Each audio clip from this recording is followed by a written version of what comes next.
Next, continue working the shoulder parts on top of the body back and forth.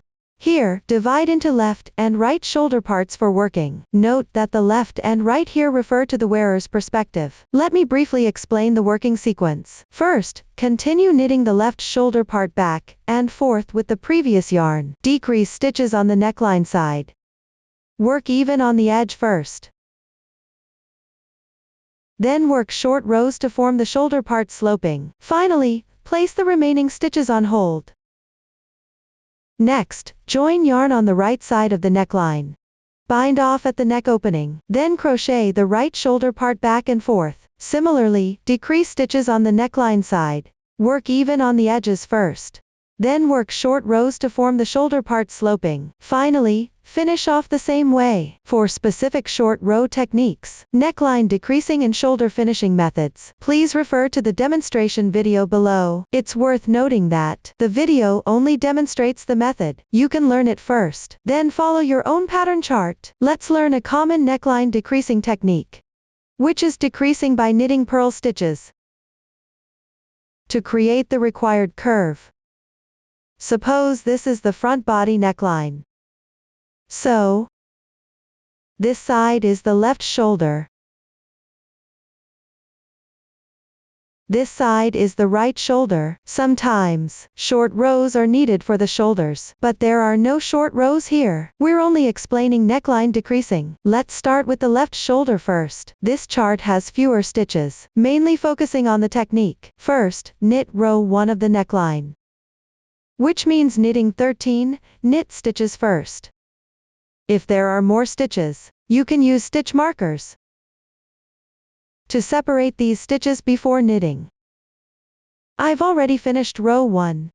The remaining loops are on hold. Next, knit row 2. Row 2 is worked on the wrong side. You'll notice that this row starts with 3 bind-offs in a row. If there are many consecutive bind-offs, we can first use stitch markers to separate them.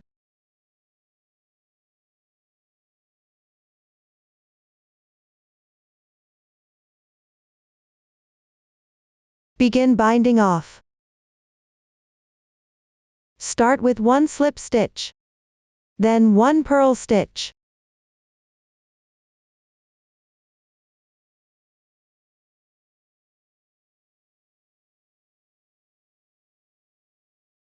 Next, pass the previous stitch over the following stitch.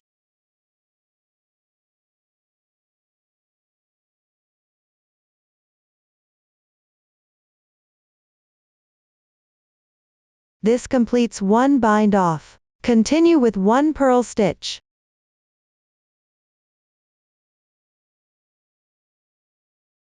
Then bind off another stitch.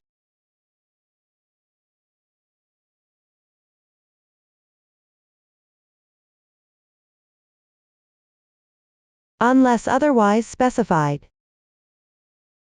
On the wrong side, bind off while purling each stitch. There's 1 stitch remaining to the right of the stitch marker, which is the loop of the 3rd stitch. We need to bind off this stitch.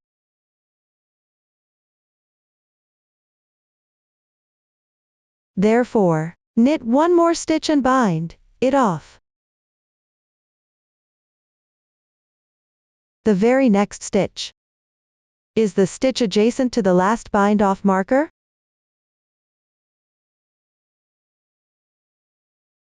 Here we simply purl the stitch.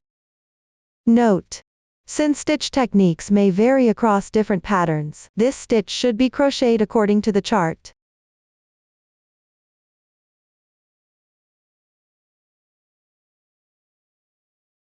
After finishing, bind off the 3rd stitch.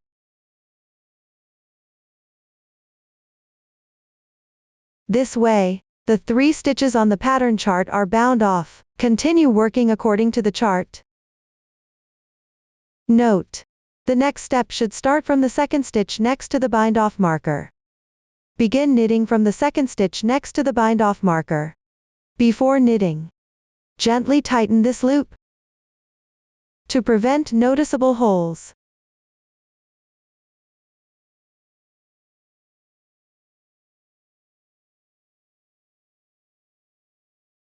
There are no special patterns here. We'll knit all purl stitches.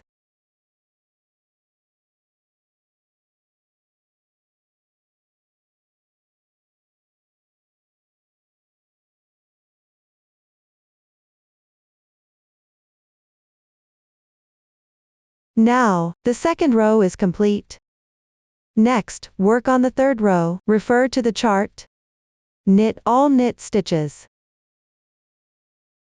I've already finished knitting. Continue to the fourth row. Here, decrease only 2 stitches at the beginning. Use the same method as the first row.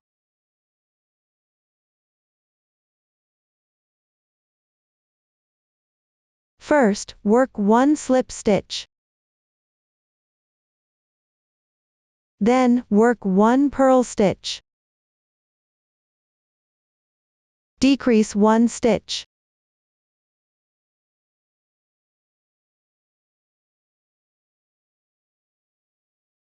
Continue with 1 purl stitch. Decrease 1 stitch.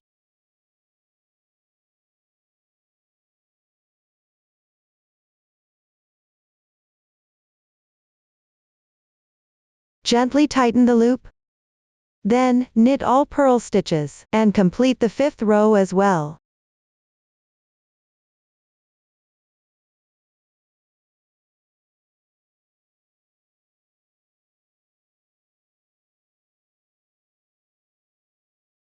Now, I have finished the 5th row. Continue to the 6th row.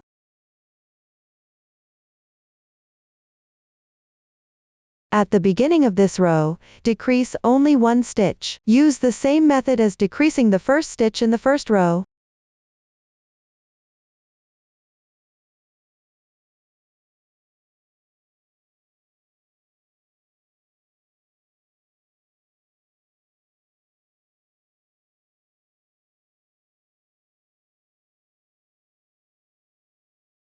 Once done, knit all purl stitches.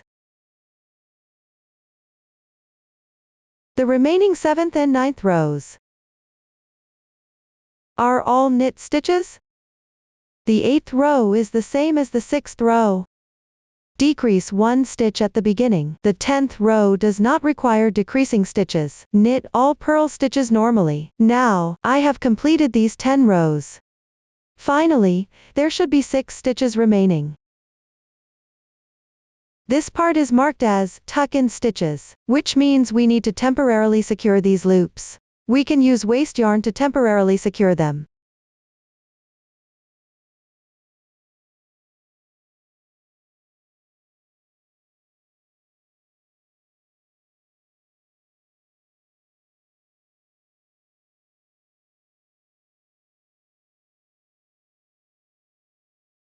If there are no special requirements for the yarn tails, leave about 15 centimeters and cut them off.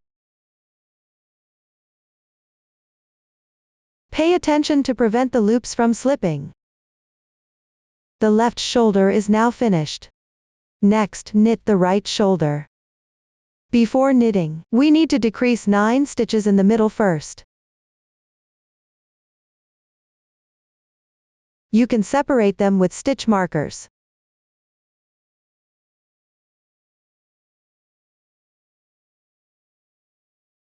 Pick up the new yarn and make a slip knot with the yarn. Slightly tighten the loop.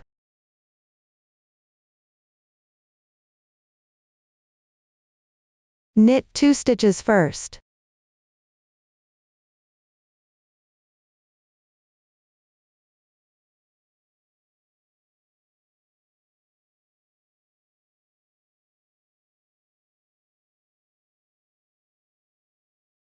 Then decrease 1 stitch.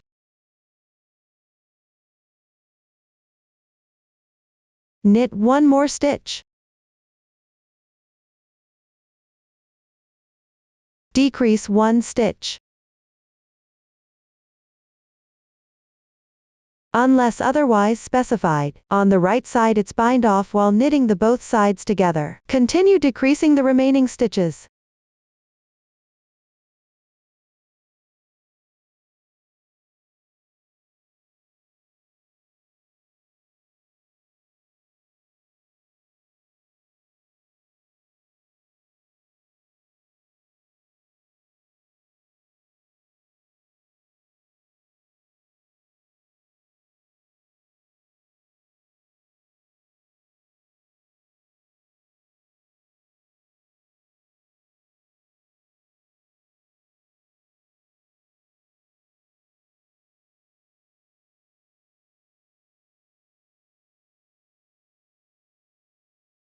Also pay attention. When finishing the last loop,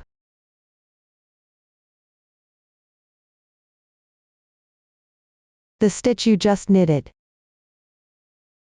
is the first stitch to the left of this bind-off symbol. Refer to the chart for the correct stitch pattern. Here we continue knitting knit stitches and bind off.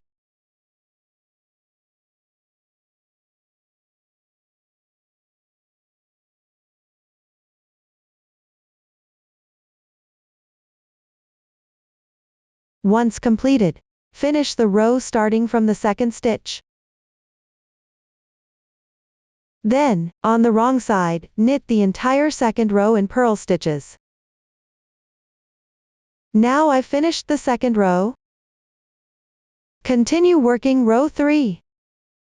Bind off 3 stitches at the beginning.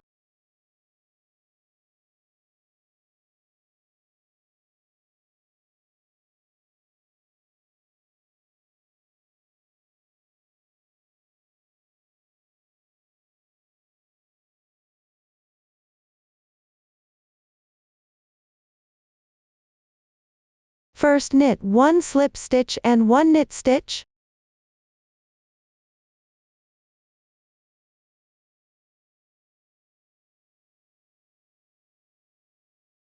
Bind off 1 stitch. Continue binding off knit stitches.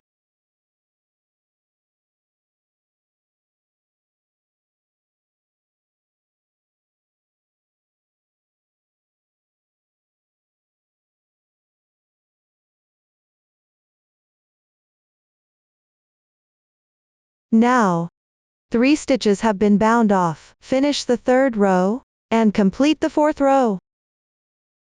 Now I've finished the fourth row. At the beginning of the fifth row, bind off 2 stitches. Using the same method as binding off the first 2 stitches in row 3.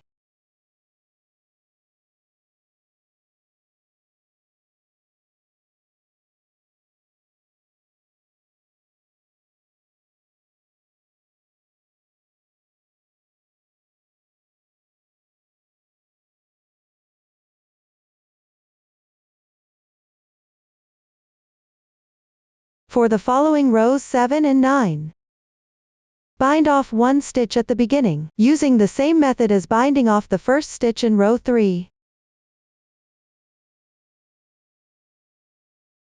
I'll continue to finish the remaining part of the right shoulder. Now I've completed the right shoulder.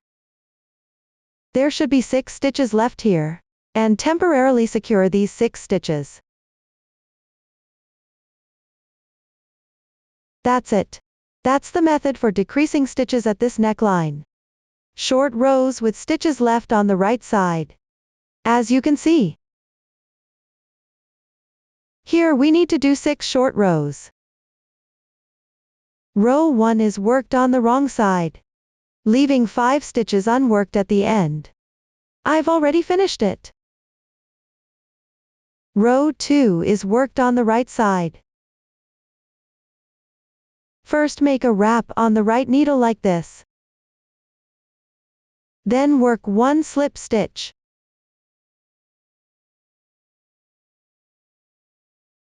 Then, knit 1 by 1 accordingly. Finish this row.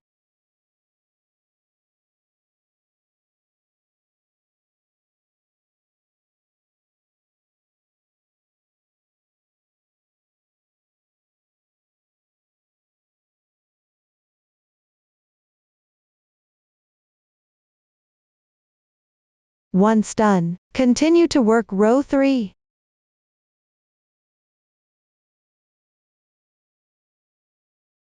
At the end of this row, besides the first 5 stitches, leave 4 more stitches unworked. Note: this wrap is not included.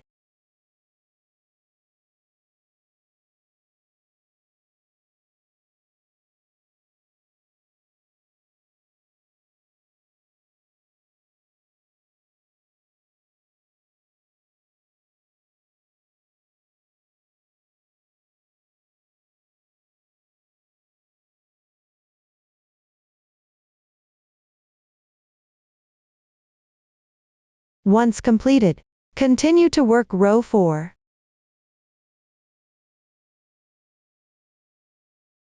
The method is identical to row 2. First, make a wrap like this. Then work 1 slip stitch. Next, follow the chart to finish this row.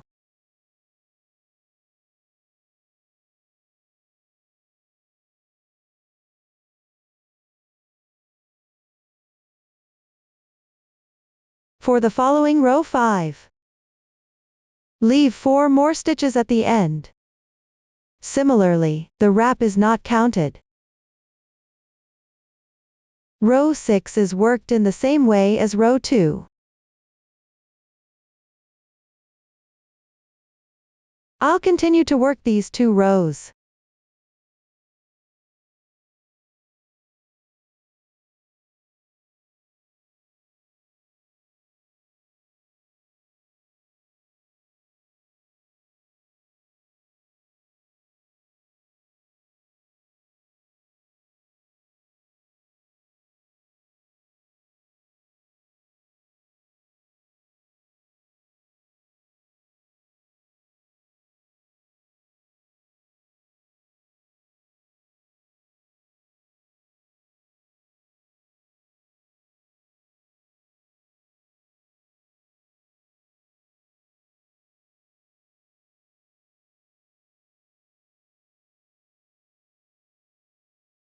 Now, I've completed the short rows. Finally, one more row needs to be worked, to eliminate the row difference, abbreviated as finish rows. First, work purl stitches corresponding to each stitch, all the way to the stitch before the wrap.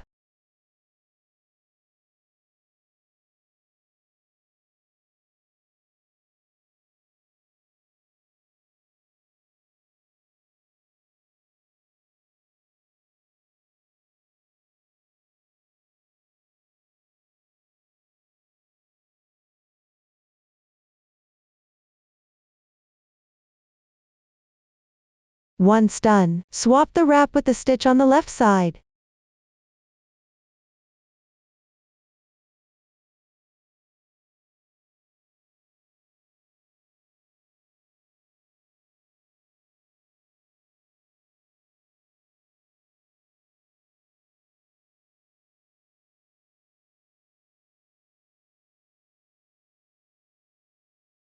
Then knit them together as one purl stitch.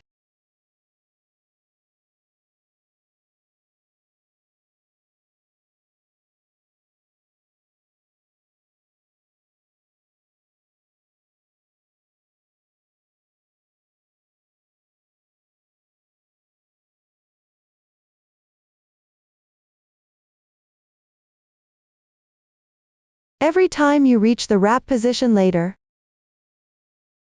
swap the wrap with the stitch on the left side first.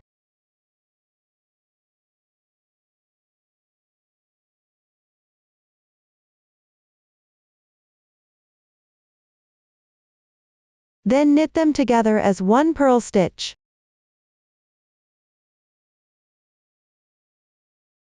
Continue to finish this row.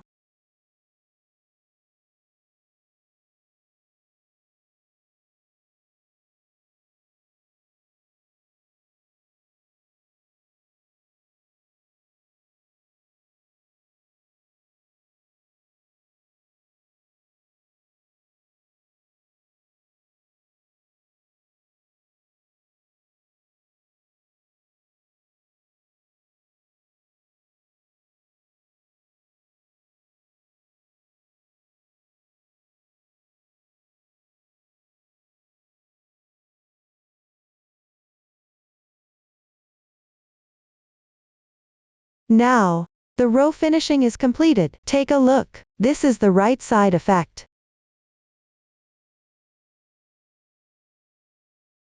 Short rows with left side holding stitches. You can see. Here we need to do 6 short rows.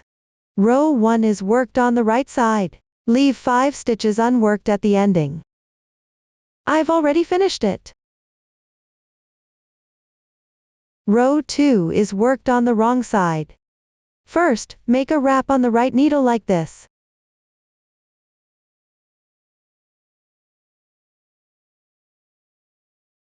Don't make the wrap too loose. Then knit 1 slip stitch.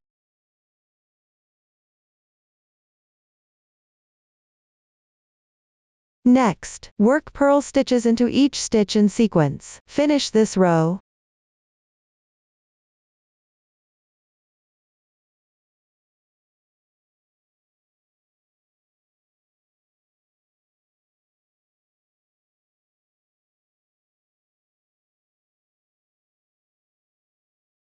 Once done, continue to work row 3.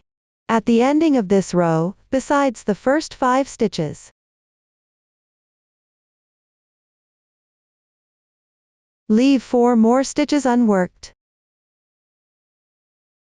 Note: this wrap doesn't count.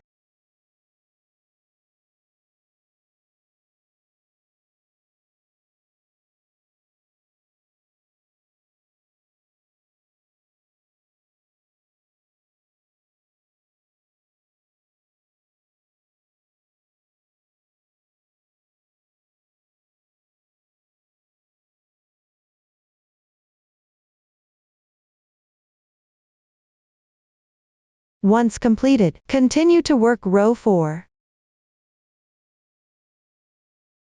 The method is the same as row 2.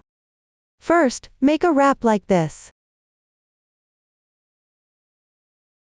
Then work 1 slip stitch.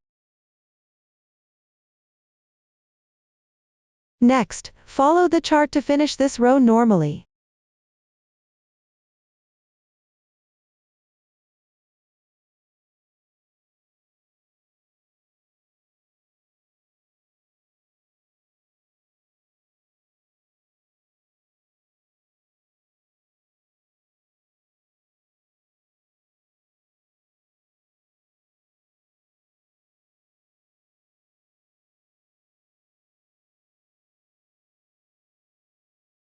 For the following row 5, leave 4 more stitches unworked at the ending.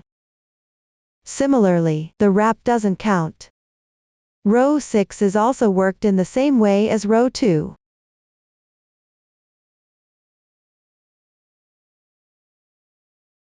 I'll continue to finish these 2 rows.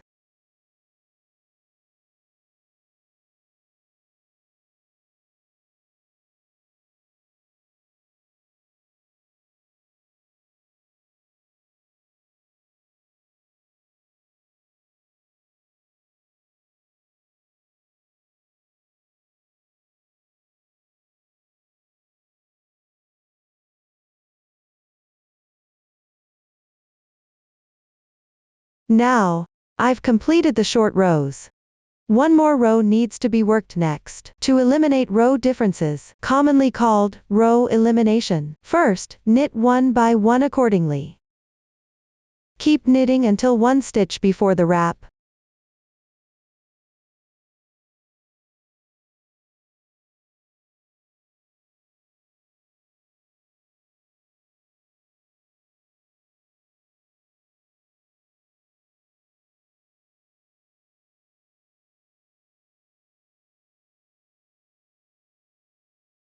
Once done, work the wrap together with the left side stitch as 1 knit stitch.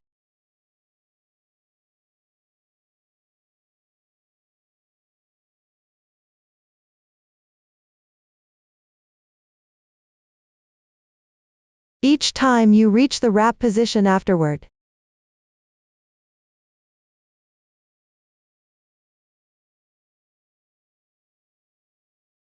you'll need to work the wrap together with the left side stitch as 1 knit stitch.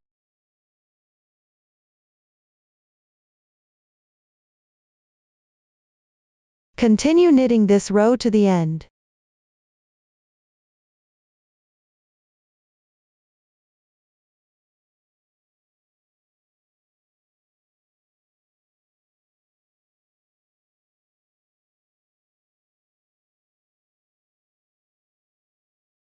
Now, the row elimination is complete. Take a look. This is the right side effect.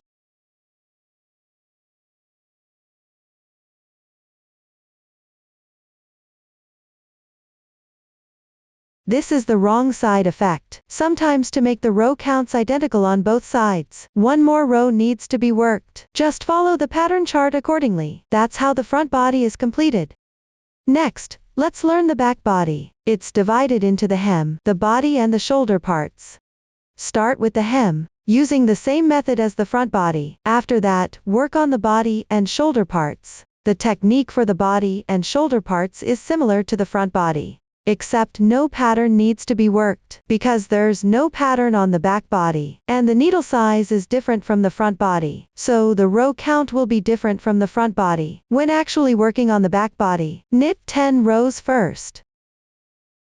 Then fit well with the front body. The width shouldn't differ much. If there's a big difference, adjust the tension of your hands. Unravel down to the last 1-2 rows and rework. When the body is almost finished, fit well the completed part with the front body again.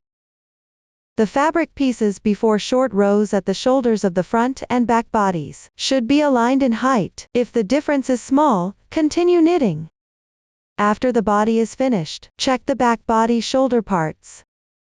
Similarly, divide into left and right shoulder parts. Work on the right shoulder part first. Short rows at the edge. Decrease stitches on the neckline side. Finally, fasten off by matching with the corresponding shoulder of the front body. Then join yarn and fasten off at the neck opening position. Work back and forth on the left shoulder part. Similarly, short rows at the edge for the last few rows. Decrease stitches on the neckline side. Finally, fasten off by matching with the corresponding shoulder of the front body. The short row technique and neckline decreases here are similar to the front body. Please refer to the previous demonstration. Complete it by following the chart. Next, I'll demonstrate the method for fastening off together. Once you've learned the technique, match and connect the shoulders together. The first method is stitch-to-stitch joining. This method is commonly used when both pieces are in loop state. It's a common joining technique. Join the fabric pieces together by fastening off. Typically used for joining the shoulders of the front and back bodies. Both fabric pieces are in loop state. We'll take the stockinette side as the right side. Fastening off is usually done on the wrong side of the fabric. This means placing the two fabric pieces with their right sides facing each other. Usually one of the fabric pieces doesn't cut the yarn. This yarn can be on either fabric piece. Place the side with yarn tails on the right. When fastening off, it's usually done by binding off while knitting the both sides together. Meaning you pull through loops from both fabric pieces simultaneously. Knit stitch to bind off.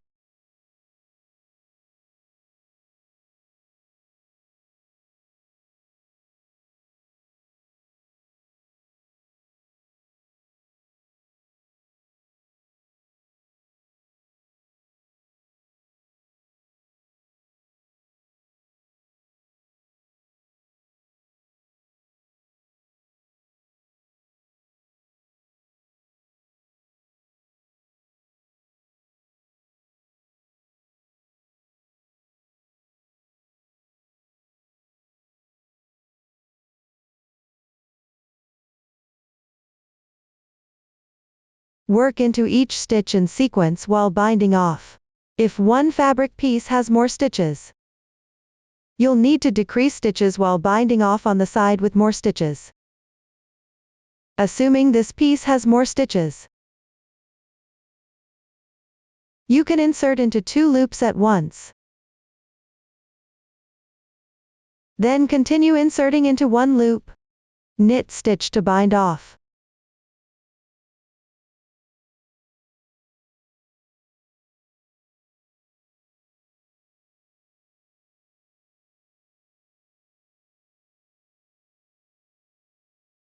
If the back piece has more stitches, insert into 2 back loops at once.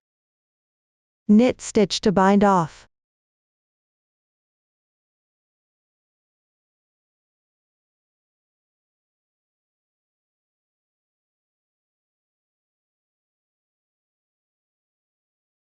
In my case, both fabric pieces have identical stitch counts. Continue binding them off completely.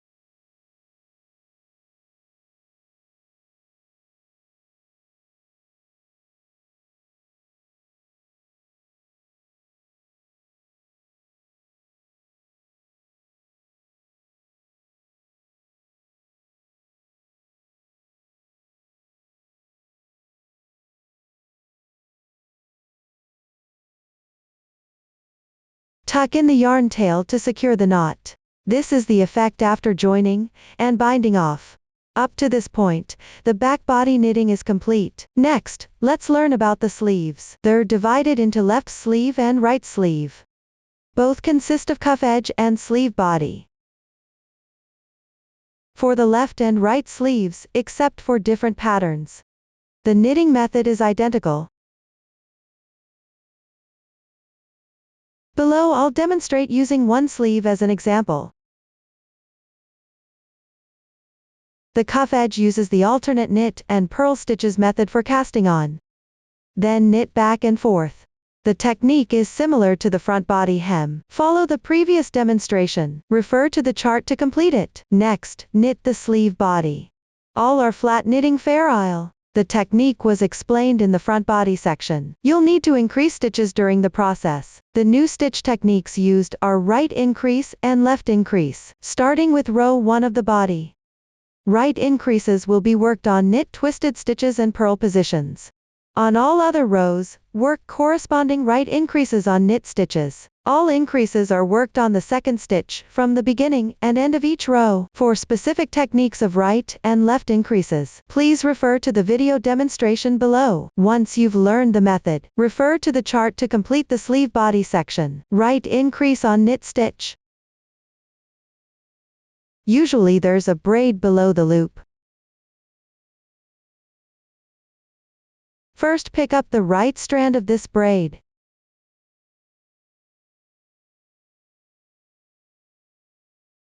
Work 1 knit stitch.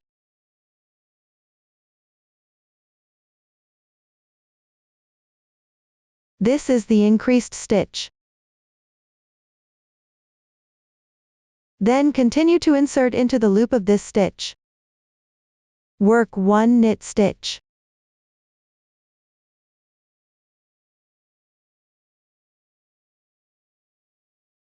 That's how the right increase on knit stitch is completed. As you can see, 2 loops are created from 1 braid.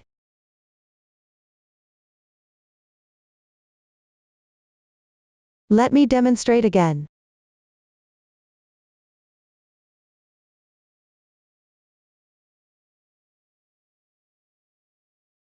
First, pick up the right strand of the braid below and work 1 knit stitch.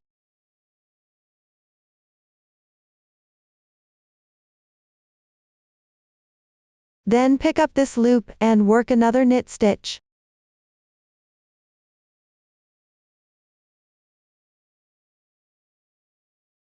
If there's a horizontal bar below the loop, pick up the right side of the horizontal bar to work a knit stitch.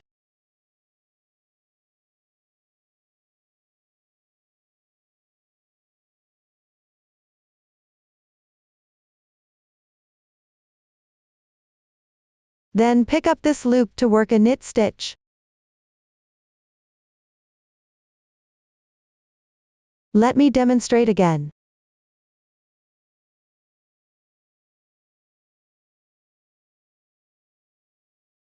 First, pick up the right side of the horizontal bar to work 1 knit stitch. Then pick up this loop to work a knit stitch. The above is the method for right side increase on knit stitch. Left side increase on knit stitch. Usually there's a braid below the loop. First, pick up this loop to work 1 knit stitch.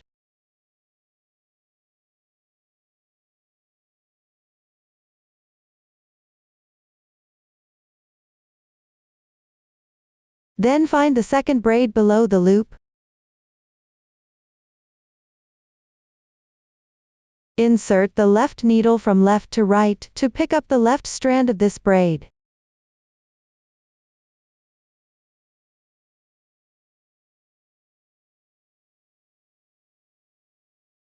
Then work 1 knit stitch.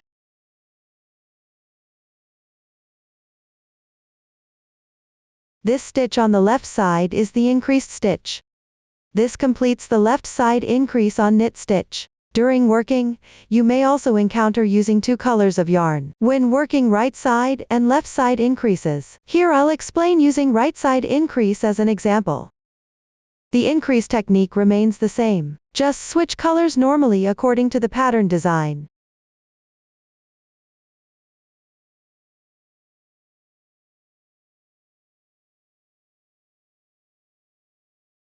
After finishing the sleeve body, perform a slip stitch bind off. For the specific method of slip stitch bind off, please refer to the demonstration video below. Bind off while knitting the both sides together. Generally after completing the stockinette stitch, this method can be used on the right side. When binding off in this situation, knit 2 stitches first.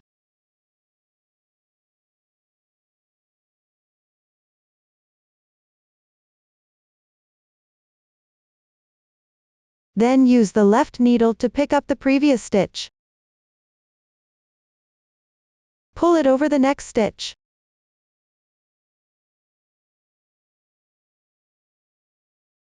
This completes binding off 1 stitch.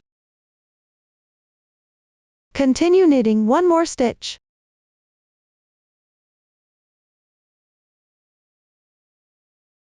Then use the left needle to pick up the previous stitch. Pull it over the next stitch. This completes another stitch bind off. I'll continue binding them off. Each time, knit a stitch while binding off.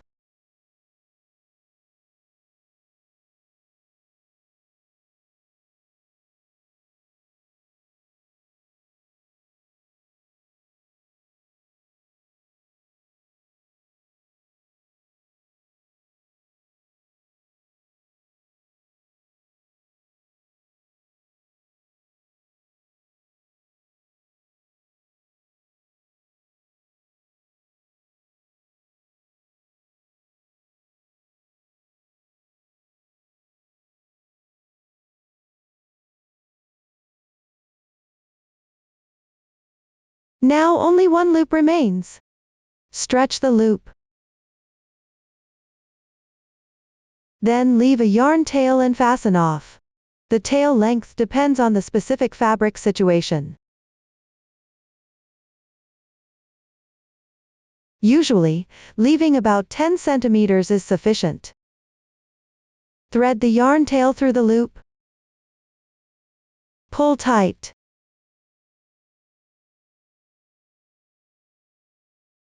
This is the method of binding off while knitting the stitches. Regardless of which bind-off method you use, the technique for securing the yarn tail at the end can follow this demonstration, and once everything is completed, if you're not specifically leaving a long tail for sewing purposes, such a short yarn tail can be woven in on the wrong side following the fabric texture to secure it.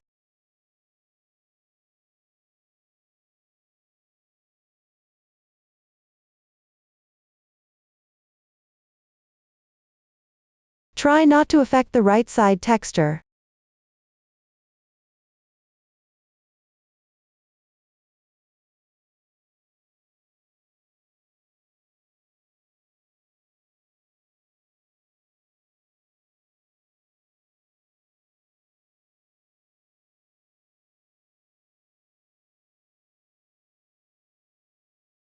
When weaving in the ends, you can completely hide the entire yarn tail. After finishing the sleeve body, next sew the sleeve body and sleeve cuff side edges together. Use the row-to-row sewing method. Once sewn together, then use the stitch-to-row sewing method. Sew the bind-off edge of the sleeve to the corresponding position on the front and back bodies. Before sewing, first locate the sewing side of the sleeve, fold it in half and lay it flat. Align and lay flat the front and back bodies, then place the sewing side of the sleeve at the underarm. Aligning the center point of the fold with the shoulder seam where the shoulders are bound off, then start sewing. If you have stitch markers, you can secure the top and bottom points with them. And then evenly secure the fabric pieces between the 2 points, to make the subsequent sewing more convenient. After sewing 1 round, sew the remaining side sections of the front and back bodies. Using the row-to-row method. Pay attention to ensure there are no small gaps left under the arm after sewing. Once one sleeve is sewn, before sewing the other sleeve, remember to compare them side by side, to ensure the sewing positions of both sleeves are symmetrical. Now let's learn the sewing method. Next, learn row-to-row joining. We usually use the invisible seam technique. When sewing, pick up the horizontal strands along the edges.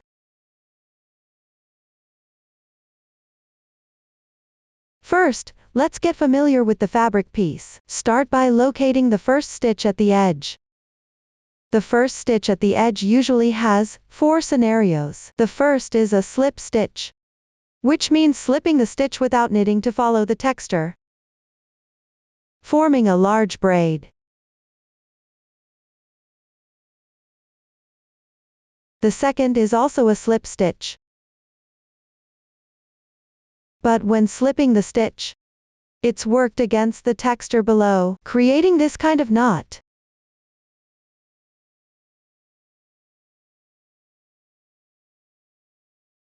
The third is knitting every row, usually knitting the right side, purling the wrong side, forming small braids like this.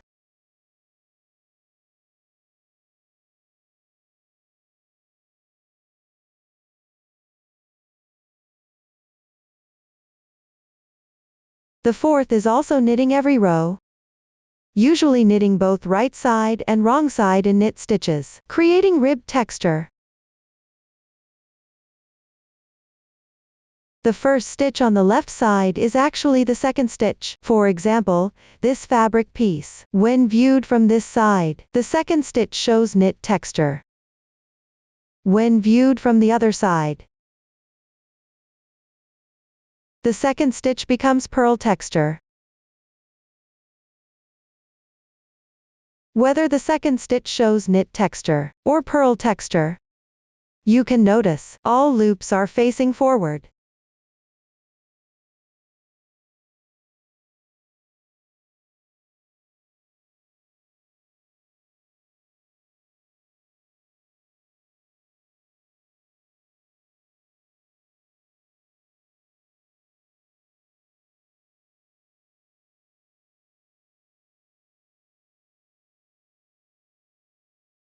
These backward loops, with horizontal strands underneath, are the horizontal carrying yarn between 2 stitches?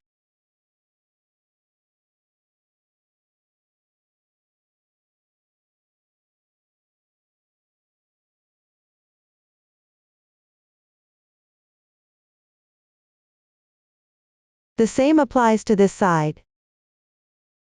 This is the backward loop.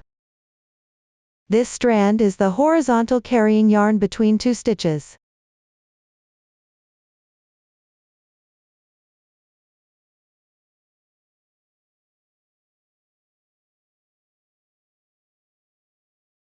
The same applies to the edge when knitting rib stitch. This is the second stitch.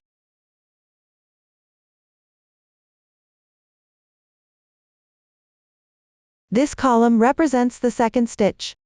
Forward loop.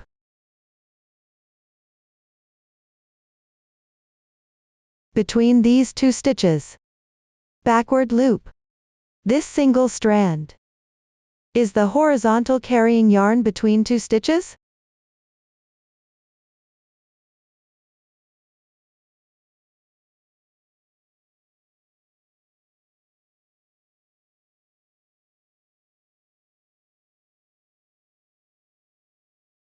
The edge uses slip stitch. Similarly,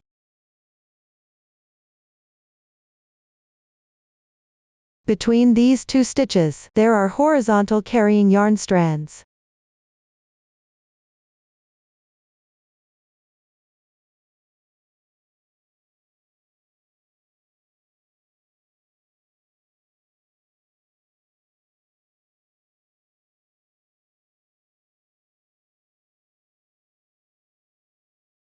Regardless of the type, one carrying yarn roughly corresponds to one row. Before sewing, you can first weave in the yarn tails on the wrong side, and tie a knot to secure them. I won't weave mine in this time.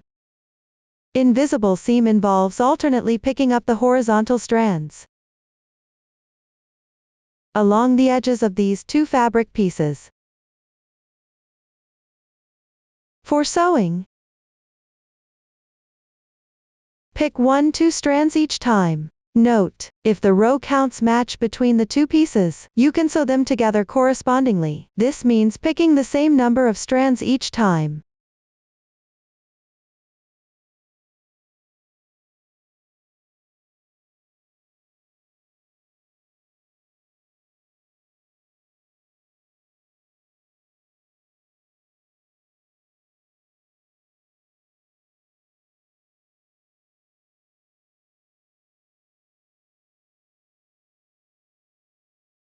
Inserting the needle where you last pulled out.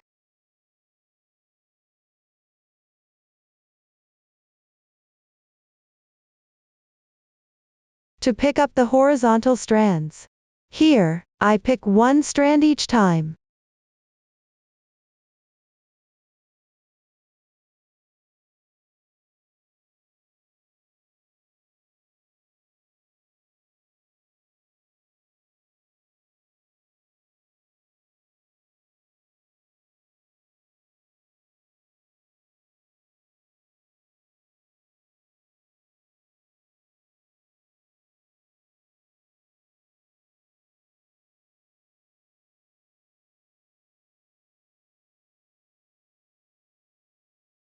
After sewing a few stitches, gently tighten it.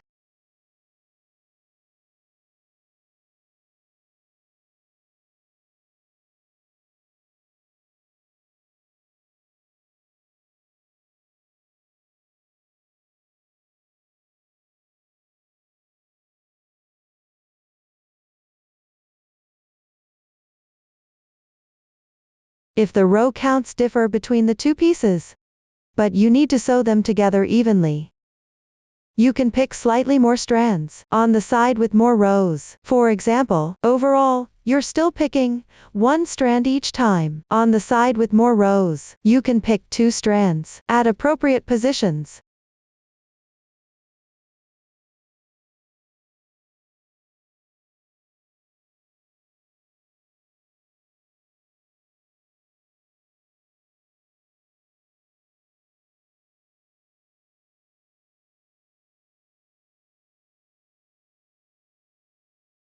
Here the row counts match for both pieces, so I'll continue sewing.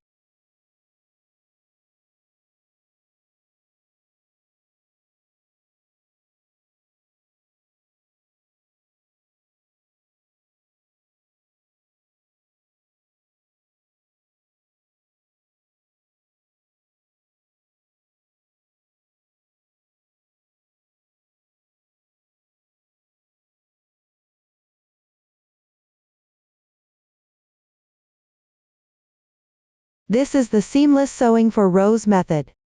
If the stitches are bound off, you need to sew them to the rows.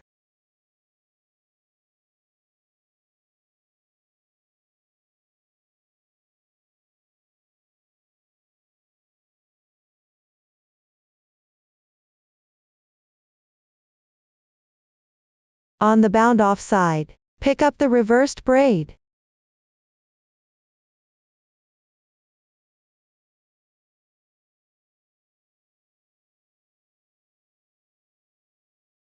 On the row side, pick up the horizontal strand.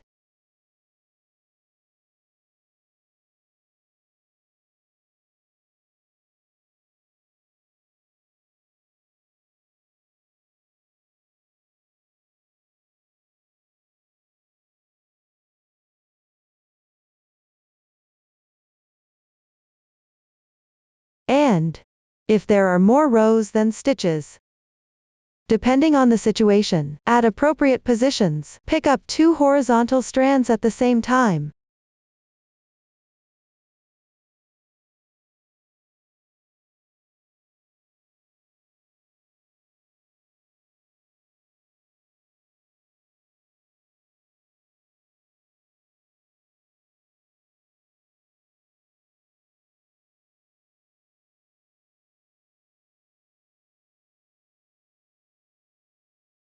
If you don't want the braid effect to show, just tighten the yarn. That's all for the sleeves. Next, let's learn about the collar. Pick up stitches around the neckline on the front and back bodies. Start by picking up stitches. The exact number of stitches can be referenced from the chart, or adjusted as needed. Note that the stitch count should be a multiple of 8. For the specific picking up method, please watch the demonstration below. First, pick up and knit the first round. I'll demonstrate using this swatch. We'll begin picking up stitches from the back body. As you can see, the back body is usually divided into 3 sections, 2 sides and the middle part. Before picking up and knitting, you can first refer to the chart requirements to distribute the total number of stitches for the back body across these 3 sections. Typically, the middle section is picked up evenly. The remaining stitches can be evenly distributed to the 2 sides. For example, I need to pick up a total of 21 stitches on this back body. The middle section corresponds to 11 stitches. These 11 stitches are usually the number for the middle decrease. The remaining stitches can be evenly picked up as 5 stitches on each side. For this round of picking up stitches, knit all stitches in knit stitch. For such sides, pick up a few strands along the edge. Pay attention to keep it roughly even.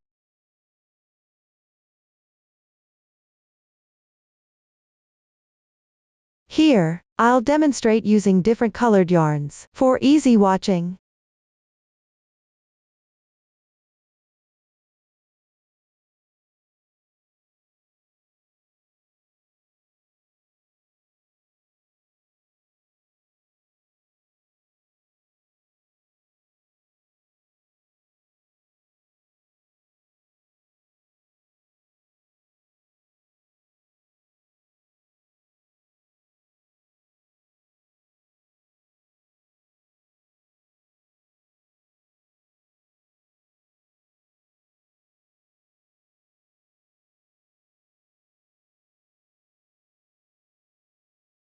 After picking up the sides, pick up 11 stitches evenly in the middle.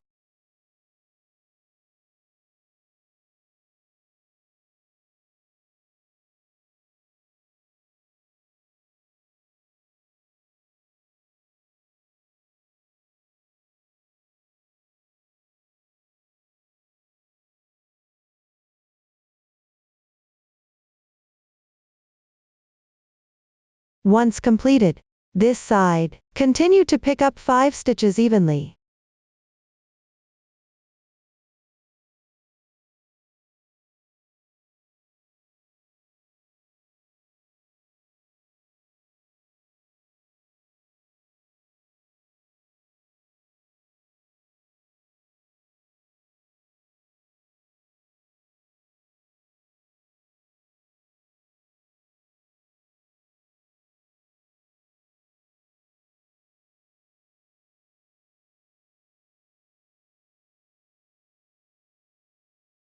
Once completed, we reach the front body position. Distribute the total number of stitches for the front body equally across these 3 sections. For example, I need to pick up a total of 39 stitches on this front body. I picked up 7 stitches in the middle here, so pick up 16 stitches on each side. Just distribute them roughly evenly.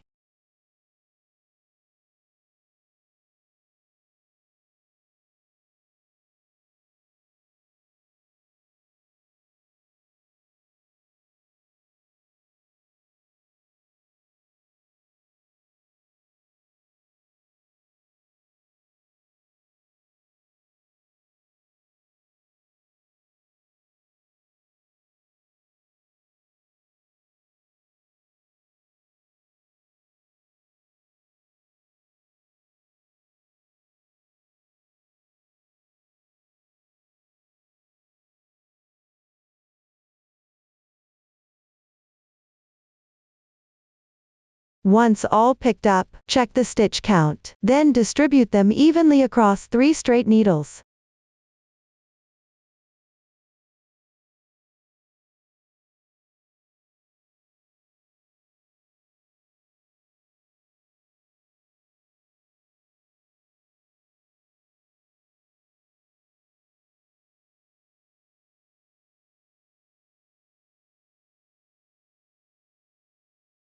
That concludes the first round of picking up stitches. After finishing picking up the stitches, follow the pattern chart for circular knitting. The specific stitch techniques are demonstrated in the front body hem. Next, I'll show a method for circular knitting with 4 straight needles. Learn the technique first, then follow the pattern chart for knitting. Here I'll demonstrate the 4 needle circular knitting method using a swatch. Arrange 3 straight needles into a triangle shape. Then use the 4th needle to knit. First, complete knitting with the first needle.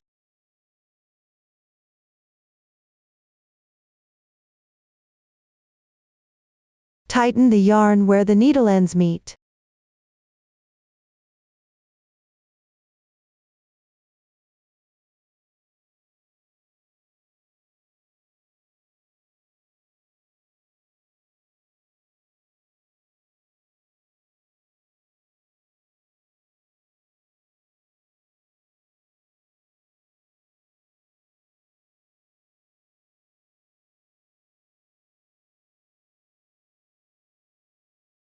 After finishing the first needle, continue knitting the second needle.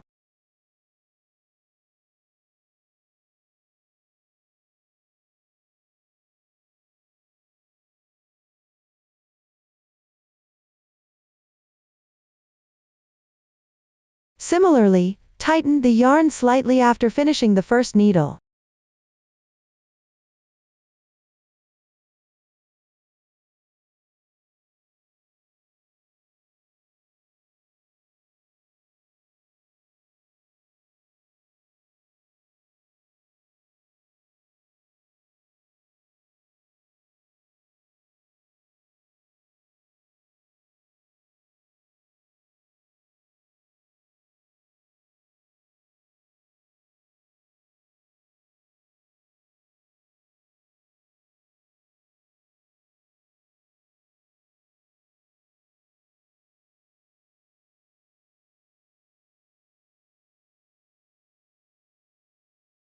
After finishing the second needle, proceed to knit the third needle.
Knit up to the yarn tail position, indicating the end of this round. Then continue circular knitting using this method. For subsequent rounds, you can identify the start and end using the beginning yarn tail.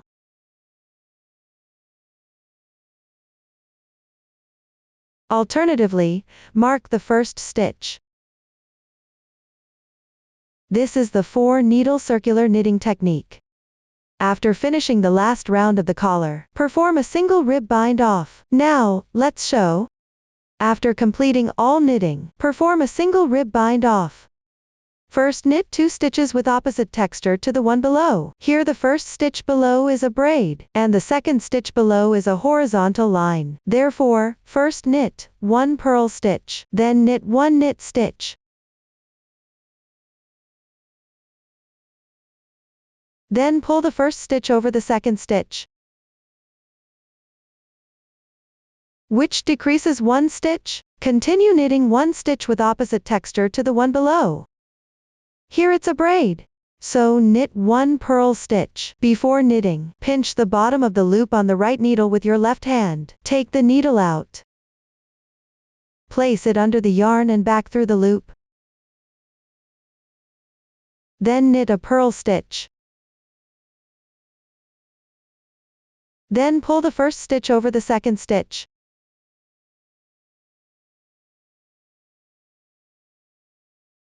Which decreases another stitch.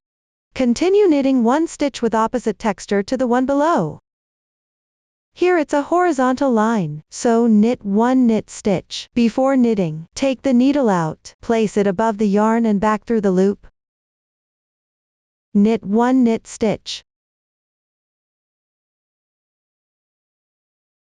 Then pull the first stitch over the second stitch. This decreases another stitch. Always knit with opposite texture to the one below. And before knitting, always move the right needle to adjust the yarn position.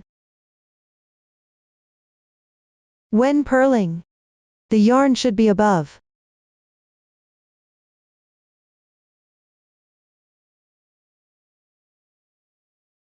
When knitting, the yarn should be below.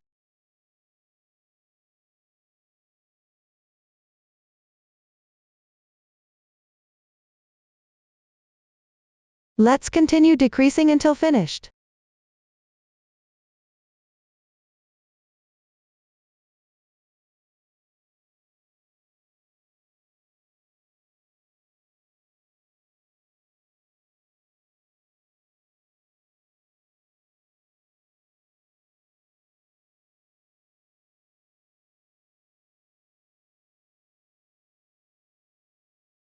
When only one loop remains, leave the yarn tail a bit longer.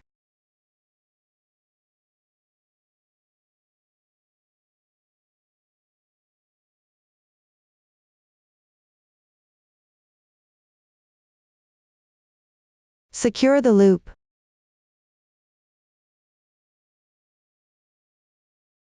Finally, use this yarn tail to sew the beginning and ending together. Ensure there's no noticeable gap.